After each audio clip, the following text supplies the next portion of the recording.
7 em cada 10 pessoas assassinadas no Brasil são negras. De acordo com a pesquisa Viver em São Paulo, Relações Raciais na Cidade, realizada pela rede Nossa São Paulo e pelo Ibope Inteligência, 62% dos paulistanos percebem diferenças no tratamento entre brancos e negros no trabalho. Além disso, o estudo aponta que 66% dos paulistanos acreditam que pessoas negras têm menos oportunidade no mercado de trabalho do que pessoas brancas. Para falar sobre essa triste realidade, recebemos no programa de hoje Américo Sampaio, sociólogo e gestor da rede Nossa São Paulo. Está no ar o Observatório do Terceiro Setor, o olhar da cidadania.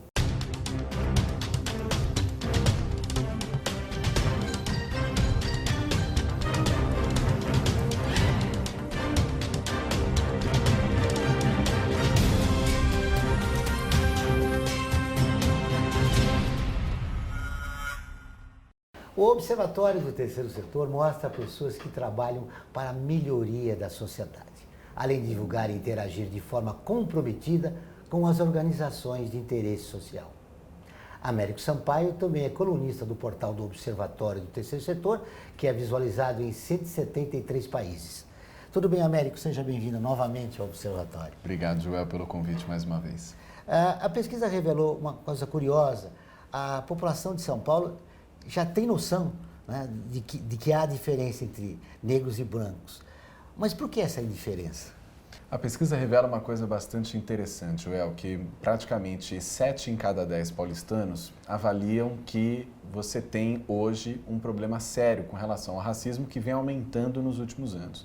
No entanto, você tem ali cerca de 1/3 da sociedade paulistana que avalia o contrário, que você tem o racismo diminuindo na cidade. O que é interessante é quando você analisa que perfil esses dois grupos que entendem que o racismo aumentou ou que o racismo diminuiu, que perfil que tem esses grupos. Quando você observa quem entende que o racismo diminui na cidade de São Paulo, que ele não é tão presente assim, é justamente o grupo de pessoas brancas, mais ricas, mais escolarizadas, que vivem nas áreas nobres da cidade, mais velhos também. E, ao contrário, o grupo que entende que o racismo existe e ele vem piorando nos últimos anos é o grupo representado pela população negra, pelos mais jovens, pelos menos instruídos e também pelos mais pobres, majoritariamente que vivem nas regiões periféricas da cidade.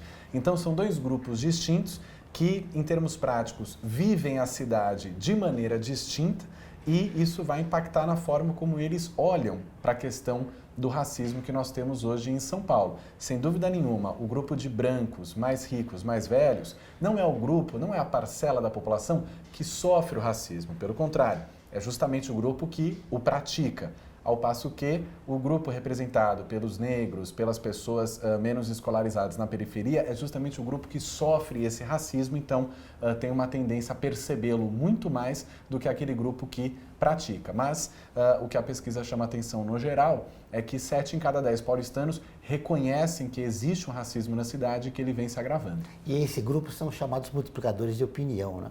Isso impede que políticas públicas acabem contribuindo para o fim ou o término, né, do racismo.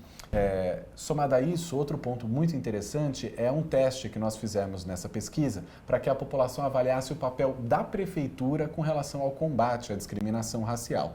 E 7 em cada 10 paulistanos avaliam que a prefeitura tem feito pouco ou nada para combater o racismo, para combater a discriminação racial na cidade de São Paulo. Ou seja, por mais que a Prefeitura de São Paulo tenha feito algum trabalho, nós tínhamos uma Secretaria Municipal de Relações Raciais, essa secretaria foi extinta pela atual gestão, nós tínhamos algumas ações, mas mesmo assim a população paulistana não identifica a Prefeitura como sendo uma autoridade pública atuante no combate ao racismo, no combate à discriminação. Então, no geral, a avaliação é bastante negativa quando o assunto é o trabalho que vem fazendo as políticas públicas municipais. Essa ausência da prefeitura também contribui para que se perpetue, né, essa situação, essa diferença no tratamento entre negros e brancos. Sem dúvida nenhuma. A prefeitura tem um papel central por um lado, é desenvolver políticas públicas que chamem a atenção do tema para combater o racismo, combater a discriminação racial.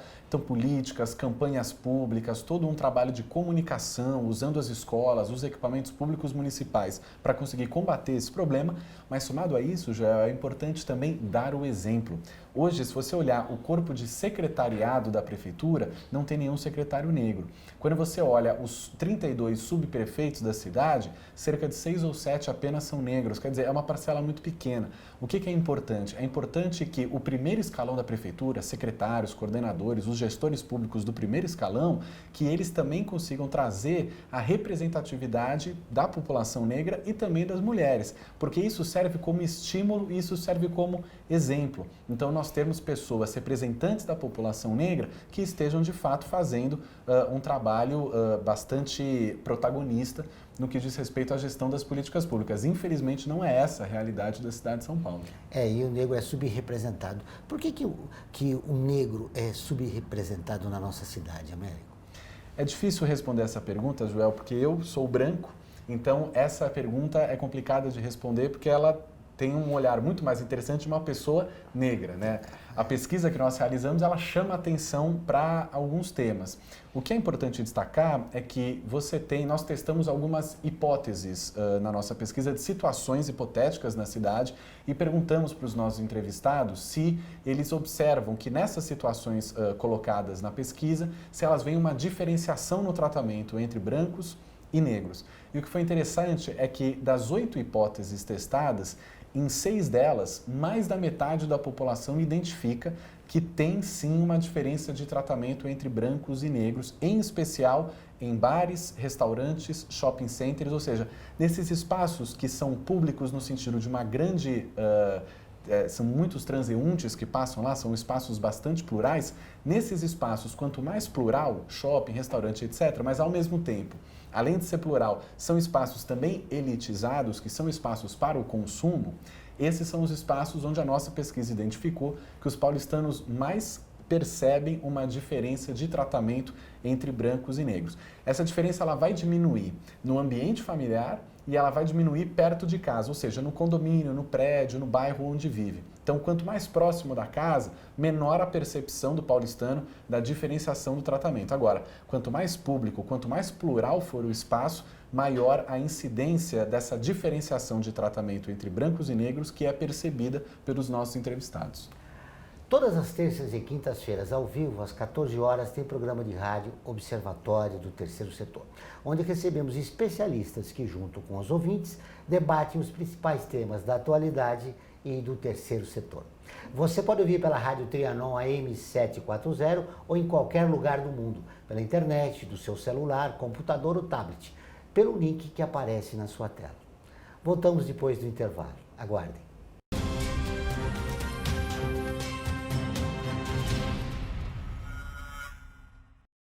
A FIA é muito mais que uma escola de negócios. É graduação, pós-graduação, MBA, mestrado e consultoria para empresas. Isso faz diferença. Conheça a FIA. Olá, eu sou Laura Gelbert, da ONU News. Notícias das Nações Unidas e do mundo você acompanha na página e nos programas do Observatório do Terceiro Setor, parceiro da ONU News. E para acompanhar diretamente a ONU News em português, acesse nossa página e redes sociais. Até lá!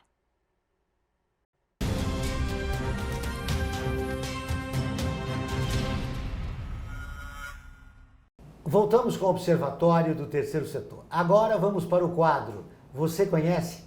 Filha de pais aforreados, ela lutou contra o preconceito e criou o primeiro sindicato das empregadas domésticas do país. Laudelina, você conhece? Laudelina nasceu em 12 de outubro de 1904 em Poços de Caldas, filha de pais alforreados pela Lei do Ventre Livre em 1871. Seu pai faleceu quando Laudelina tinha apenas 12 anos de idade, atingido por uma árvore que cortava com os 2 filhos. Obrigada a trabalhar como empregada doméstica desde os 7 anos de idade, abandonou a escola para cuidar dos 5 irmãos mais novos, enquanto a mãe trabalhava. Aos 16 anos, foi eleita presidente do Clube 13 de Maio, que promovia atividades recreativas e políticas entre a população negra de sua cidade. Mudou-se para a cidade de São Paulo aos 18 anos e casou-se aos 20 anos com Jeremias Henrique Campos Melo. Laudelina fundou a primeira associação de trabalhadores domésticos do país, fechada durante o Estado Novo e voltando a funcionar em 1946. Laudelina também trabalhou com uma fundação de Frente Negra Brasileira, militando na maior associação da história do movimento negro, que chegou a ter 30 mil filiados ao longo da década de 1930. Laudelina foi para Campinas, cidade que dava preferência às empregadas brancas, o que levou Laudelina a protestar junto ao Correio Popular por vincular anúncios preconceituosos. Integrou-se ao movimento negro de Campinas, participando de eventos que visavam levantar a autoestima da comunidade negra, com teatros e palestras, inclusive promovendo em 1957 um baile de debutantes, o Baile Pérola Negra, para jovens negras, no Teatro Municipal de Campinas. E em 1961, obteve o apoio do Sindicato da Construção Civil de Campinas para fundar em suas dependências a Associação de Empregadas Domésticas. A Associação Profissional Beneficente das Empregadas Domésticas esteve em diversas frentes e lutas, em especial contra o preconceito racial. 1.200 empregadas domésticas estiveram no ato de inauguração da associação em 18 de maio de 1961. No ano seguinte, foi convidada para participar da organização de diversos sindicatos da categoria, entre outros estados, participando também de movimentos negros e feministas. Para a associação não fechar, devido ao golpe de Estado de 64, Laudelina aceitou abrigá-la na União Democrática Nacional. Em 1988, a associação se tornou o Sindicato das Empregadas Domésticas e continuou a lutar em favor do direito das empregadas domésticas, combatendo a discriminação da sociedade e exigindo melhor remuneração e igualdade de direitos sociais. Laudelina faleceu em 12 de maio de 1991 em Campinas, deixando sua casa para o Sindicato de Campinas. Em 1989, foi criada a ONG Casa Laudelina de Campos Melo, dedicada a celebrar a atuação e militância de Laudelina, fundamentais para a conquista dos direitos à carteira de trabalho e à previdência social. O documentário Laudelina, Lutas e Conquistas, produzido em 2015 numa parceria entre o Museu da Cidade e o Museu da Imagem do Som, ambos de Campinas, celebra a história da vida da líder sindical. Américo, para consolidar essas conquistas, né, que se iniciou com a Laudelina nos anos 30 do século passado, é necessário que se mude as nossas políticas públicas, né, do país. Sem dúvida nenhuma. O que fica muito claro, não só com a nossa pesquisa, mas como outras que são feitas sobre a mesma temática, é que a única forma de nós conseguirmos combater o racismo e todas as formas de preconceito é por meio das políticas públicas. Mas essas políticas públicas não podem ser apenas políticas de governo ou estarem atreladas a determinada agenda. Essas políticas precisam ser políticas de Estado, porque nós sabemos que, ao passo que existe o racismo nosso do dia a dia na sociedade, existe também o racismo institucional, que é aquele racismo que na prática organiza e opera a máquina do Estado. Esse racismo ele é muito complexo de ser combatido, mas ele precisa sim ser desconstruído por toda a sociedade. Então esse tipo de exemplo da Laudelina é fundamental para mostrar como que é preciso esses movimentos de ruptura, de coragem, de enfrentamento para conseguir mudar a nossa sociedade, conseguir mudar a estrutura da dinâmica social que, infelizmente, no Brasil é recheada de racismo. E ele tem origem na escravidão, né, que ainda não foi resolvida no nosso país. Sem dúvida nenhuma. Muito bem, Américo, continuando em relação à pesquisa da Rede Nossa São Paulo, a gente percebeu que o jovem é o que percebe mais, né, esse preconceito. Foi possível também diagnosticar como é que está a autoestima desse jovem, já que ele sofre nos espaços públicos, como você disse, nos shoppings. Como é que está a autoestima desse jovem que é estigmatizado por ser negro? A pesquisa não consegue chegar nesse nível de detalhamento para entender esse ponto. Mas eu acho que o que ela revela, de alguma forma, é que nós temos uma visão e uma experiência na cidade bastante diferente entre a população jovem, em especial a população jovem e negra, e a população branca, em especial a população branca mais velha. É como se fossem dois universos bastante diferentes que percebem a cidade de maneira bastante diferente. Não por acaso, essa percepção é o opressor e o oprimido. Então, a parcela da sociedade paulistana que respondeu à nossa pesquisa, que faz parte desse grupo mais rico, branco, mais velho, enxerga a cidade de São Paulo de uma maneira completamente diferente do que, por exemplo, o jovem da periferia. Isso é óbvio, mas a pesquisa traz esse dado em números, o que é bastante interessante, porque essa parcela mais velha de uma população branca e rica entende que o racismo não é tão forte assim, entende que ele não é tão problemático assim, entende que a população negra tem as mesmas condições de trabalho do que a população branca. Quer dizer, é uma visão da sociedade que tem essa parcela da população paulistana, branca, rica, mais velha, é uma visão da sociedade que, de alguma forma, não dialoga com a realidade vivida, principalmente pela população negra que vive na periferia. Um dado que eu acho importante é a gente entender a dinâmica dos dados no que diz respeito à população negra na cidade. Quando você pega a região central da cidade, ou mesmo do centro expandido, as áreas nobres da cidade, você vai ver que a proporção de população negra nessas regiões não chega nem a 20%. Agora, quando você sai do centro expandido e vai para o começo, para o miolo das periferias, essa proporção sobe para 40%, e quando você pega o fundão da Zona Leste e o fundão da Zona Sul, passa de 50% a proporção de população negra em relação à branca. Ou seja, a desigualdade na cidade de São Paulo e a dinâmica das periferias, ela tem uma cor muito marcada, que é a cor negra. Então, a população mais velha, rica e branca que vive nas regiões centrais da cidade não consegue nem conviver com a população negra, porque na prática a população negra vai estar ali nessas áreas para servi-la. Então, são os garçons, são os porteiros, são os motoristas, etc. Então, essa dinâmica da sociedade que cria mundos tão distintos, é isso que precisa ser combatido, porque isso cria dois universos muito distintos dentro da mesma cidade. E isso reforça o preconceito. É importante convivermos todos, homens, mulheres, brancos, negros, ricos e pobres, etc., para conseguir transformar, que é isso que nós queremos, uma vida plural, uma sociedade plural, sem preconceito. Pelo contrário, com mais respeito. Mas essa dinâmica que cria esse distanciamento gigantesco é muito marcado. E o que é importante destacar nesse sentido é que debater essa questão do preconceito e do racismo, da discriminação racial, é também debater a questão da desigualdade, porque nós sabemos que uma coisa sempre vem acompanhada da outra. Saiba como adquirir computadores, notebooks, servidores e CPUs para você, sua empresa ou ONG, por um preço justo, assistência técnica, garantia de 1 ano e ainda contribuir com o meio ambiente. Acesse observatório3setor.org.br e clique no banner Remaker. Vamos para um rápido intervalo.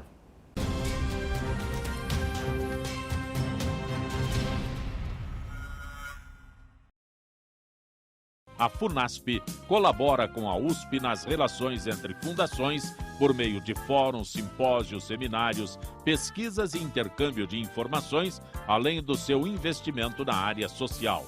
Para melhores informações, entre no nosso site www.funasp.org.br. FUNASP, um marco entre o universo acadêmico e a sociedade.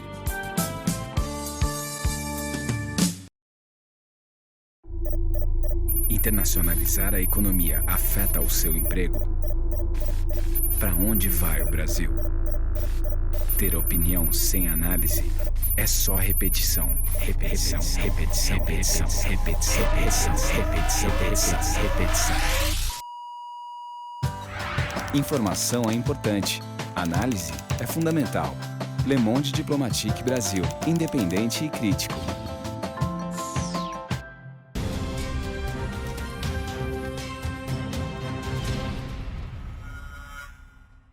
Estamos de volta com o programa do Observatório do Terceiro Setor, Olhar da Cidadania. Não esqueça, todas as quartas-feiras, às 17 horas, tem o programa Olhar da Cidadania na Rádio USP, com temas da atualidade e dos direitos humanos. Anote, todas as quartas-feiras, às 17 horas, na Rádio USP, em São Paulo, 93,7 FM, em Ribeirão Preto, 107,9 FM.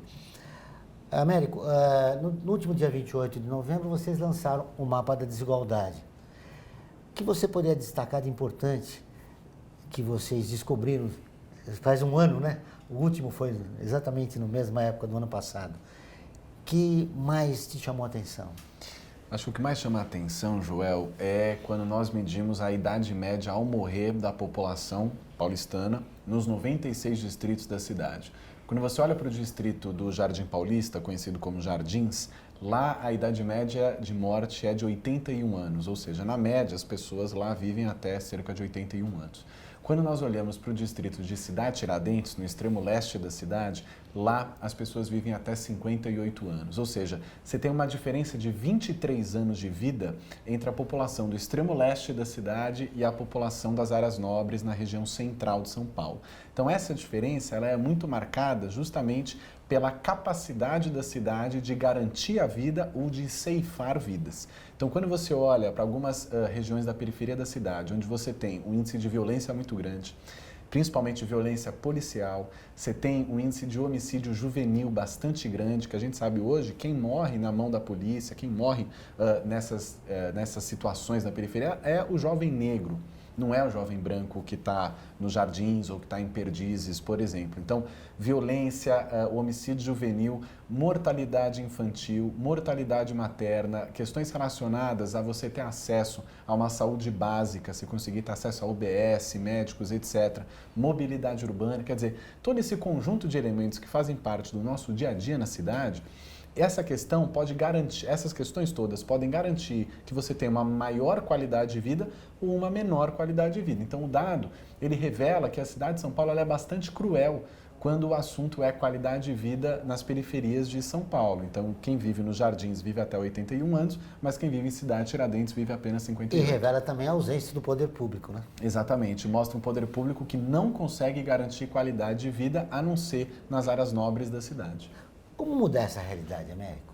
Você precisa inverter as prioridades na cidade. Você precisa colocar a periferia no centro e o centro na periferia a partir da dinâmica atual. Se nós tivéssemos uma gestão mais descentralizada, ou seja, se cada subprefeitura, hoje a cidade de São Paulo tem 32 subprefeituras, se nós tivéssemos as subprefeituras com maior capacidade de gerir políticas públicas, porque hoje elas não têm, hoje as subprefeituras servem única e exclusivamente para cuidar da zeladoria da cidade. Cuida lá de poda de árvore, asfalto, calçado, quer dizer, a subprefeitura não tem nenhum papel nas políticas de saúde, educação, cultura. Então as subprefeituras, elas precisam passar a ser um indutor de políticas públicas e fazerem a gestão territorial dessas políticas.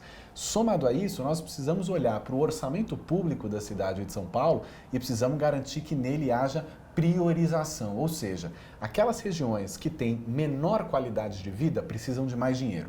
Já naquelas regiões que têm um alto índice de qualidade de vida, essas podem receber menos dinheiro. Então você tem que olhar para o dinheiro público e conseguir priorizar e destinar ele para aquelas regiões que mais precisam, buscando reduzir as desigualdades. E por fim, o que nós precisamos é conseguir garantir que a população como um todo, mas em especial quem vive na periferia, tenha a maior capacidade de participar das tomadas de decisão dos governos e da cidade como um todo. E para isso é necessária uma mobilização popular. Sem dúvida nenhuma, a mobilização popular é importante e, ao mesmo tempo, é importante também que as instituições públicas garantam os mecanismos para que a população possa participar das tomadas de decisão. O que acontece hoje é que a organização do orçamento público, a população participa muito pouco, e não por culpa dela, mas sim por culpa dos instrumentos que a Prefeitura e que a Câmara de Vereadores disponibilizam para que a população participe do orçamento. A mesma coisa acontece no que diz respeito à gestão das políticas públicas, educação, saúde, cultura, assistência.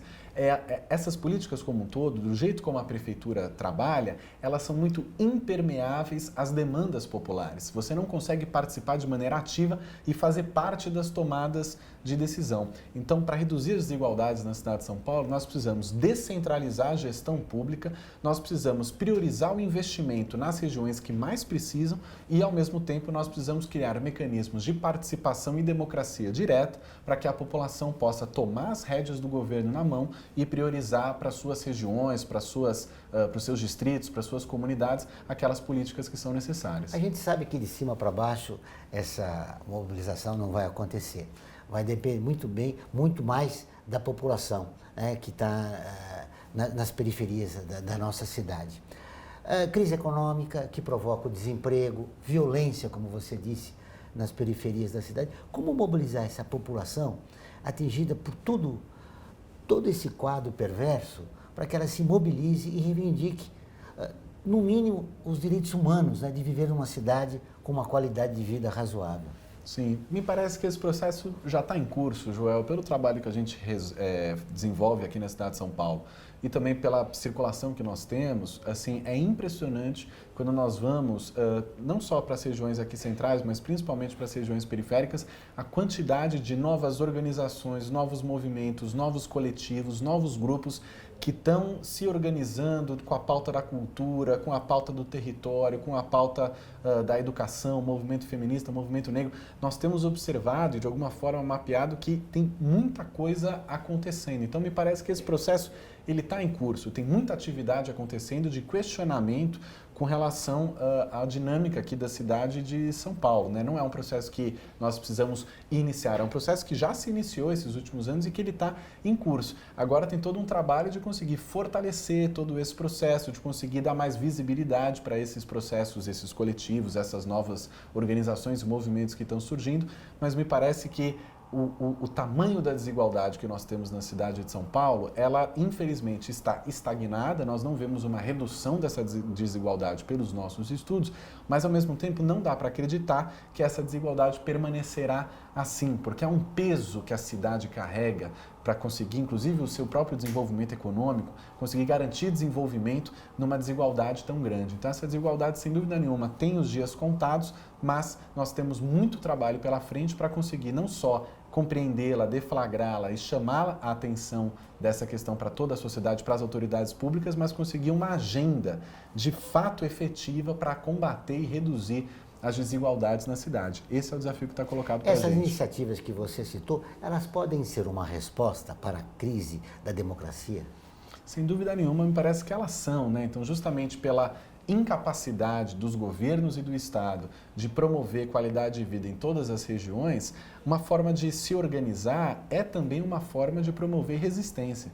Então nós temos visto muitos saraus que têm acontecido pela cidade como um todo, slams, várias formas de atividade cultural e ao mesmo tempo política, todo o debate sobre a questão racial, todo o debate sobre a questão da mulher. Quer dizer, nós observamos que tem essa efervescência na cidade de São Paulo. Sem dúvida nenhuma, isso é um processo de resistência, isso é um processo político, para dizer, olha, isso aqui vai ter que mudar. Então, esse processo já vem acontecendo. Eu acho que o que a pesquisa revela, que a população mais jovem das periferias negra percebe muito mais o racismo e o preconceito do que a população rica e branca, já mostra um pouco que todas essas atividades, toda essa dinâmica política que vem acontecendo na cidade, de alguma forma surte esse tipo de efeito, ou seja, é uma visão muito mais crítica que essa população tem do racismo do que a população branca mais rica das regiões centrais da cidade, que tem uma visão menos crítica, uma visão mais passiva do problema, porque obviamente são eles que praticam o racismo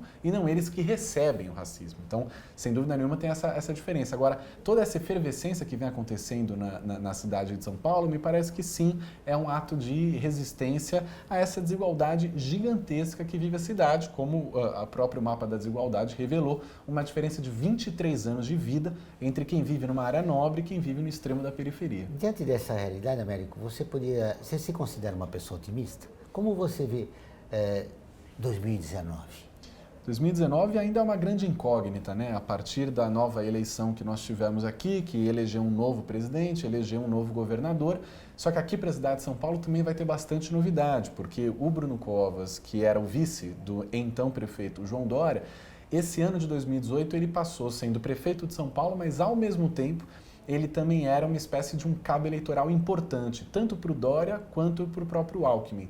Então, foi um ano para a cidade de São Paulo que o Bruno Covas ainda não conseguiu colocar a sua marca. Ele não conseguiu ainda fazer uma gestão com a cara dele. A gestão ainda está com a cara um pouco do Dória e um pouco do Bruno, mas você não consegue identificar exatamente quais são as características principais, qual é a marca do governo Bruno Covas. Agora, no final do ano, vai ter uma reformulação do secretariado, vai ter uma reformulação administrativa, de gestão de políticas públicas, e em 2019, a cidade de São Paulo pode ser considerada como uma nova gestão.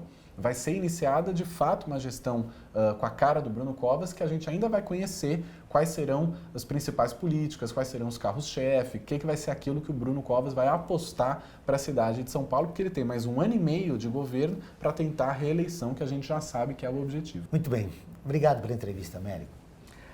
O programa do Observatório do Terceiro Setor desta semana fica por aqui. Mas para continuar nos acompanhando, acesse o nosso portal observatorioterceirsetor.org.br. Lembrando que o Observatório é acessado em 173 países e atinge mais de 2,5 milhões de pessoas todos os meses. Voltaremos na próxima semana com o Observatório do Terceiro Setor, o olhar da cidadania. Até o próximo programa.